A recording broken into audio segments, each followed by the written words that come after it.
What's up everyone, Stella Chung here, and we're just a few days out from our Comic-Con coverage. I'm super excited to go for IGN since it's my first ever San Diego Comic-Con.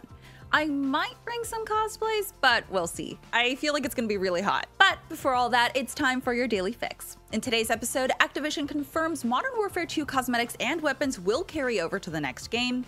Microsoft is trying to extend the Activision Blizzard buyout deal. EA responds to upset fans on FC Team Ultimate Mode, and Remnant 2 has some good news for console fans.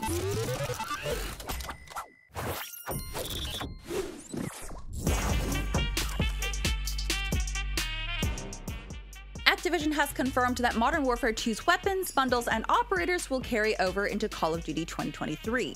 A series of leaks earlier in the year teased the possibility that Modern Warfare 2's unlocks would carry over into the next Call of Duty game. Now, Activision has seemingly confirmed it with a cheeky Twitter poll that asks fans, should they actually do it?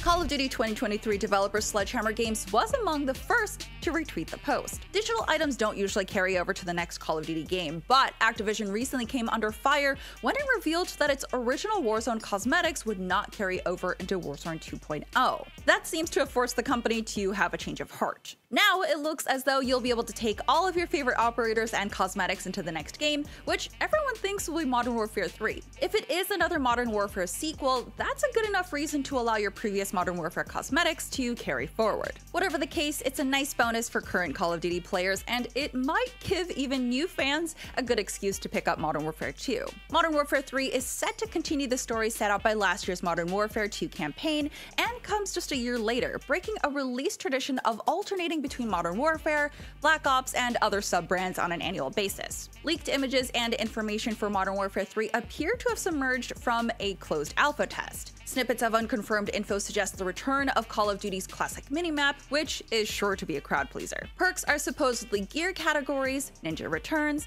remastered versions of the original Modern Warfare 2 map's terminal, and Scrapyard are also rumored to return with Modern Warfare 3. There are also reports War Mode from Call of Duty World War 2 is in Modern Warfare 3, and Outbreak comes back in the form of Outbreak 2.0.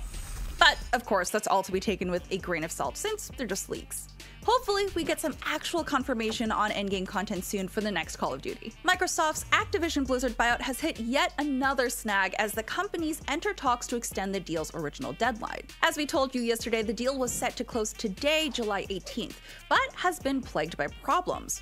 Legislators across the globe have attempted to halt the $69 billion acquisition, most famously with the FTC bringing a court case against Microsoft. Although the case was settled in Microsoft's favor, it looks as though all the toing and froing might push the deal past its deadline. Although both parties are keen to complete the deal, it looks as though Microsoft wants to make sure it gets done. That's not too surprising. Microsoft faces a hefty $3 billion penalty if it fails to go ahead. According to Reuters, Microsoft is seeking to extend the contract to ensure Activision is not wooed by another potential acquirer or has a change of heart.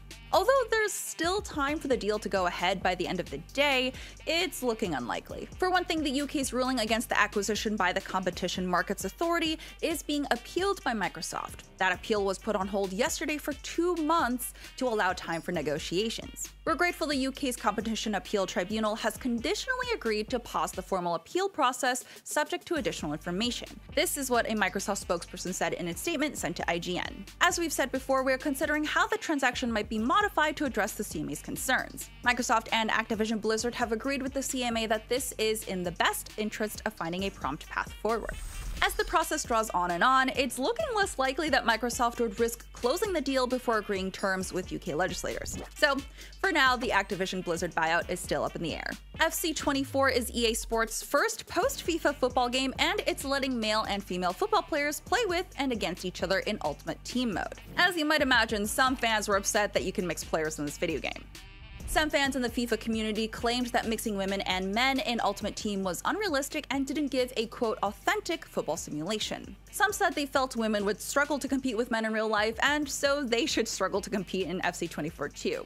Which, if you've seen a football game, you've seen that the men often milk their tumbles way more than women players. But I digress. In response to the fans, John Shepard told us at IGN that the decision to mix men and women in Ultimate Team was the right one and that the developers felt strongly about using their game to promote women's football. Ultimate Team is a mode where you can build your fantasy team with different nationalities, different leagues, different clubs, and so it felt like a great spot to be able to do that. There are other modes of play such as Kickoff where it's more about that club playing together against another club. But Ultimate Team to us is a mode where you can have a mix of players and you can build the best team. Senior producer Sam Rivera said Ultimate Team should be considered a fantasy mode that lets users create teams made up of players who could never play with each other in real life. He said it's not just about being tall and being strong.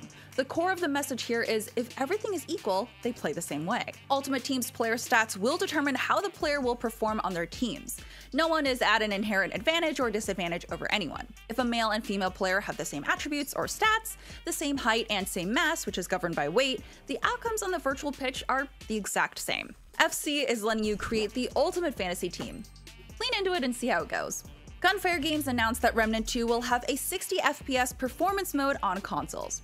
David Adams, Gunfire Games president, took to Twitter to invite fans to ask him anything about Remnant 2. In some of the questions answered, it was revealed that Remnant 2 would have the option to turn off motion blur, thank God, have plans for post-launch content, and that console versions of the sequel would have performance mode. Adams said, quote, "Yes, there is a 60 FPS performance mode on console, Xbox Series X, and PS5. It may dip occasionally, but it's overall pretty solid." I actually got to preview Remnant 2 for us during Summer of Gaming, and it's basically everything I loved about the first one, but better.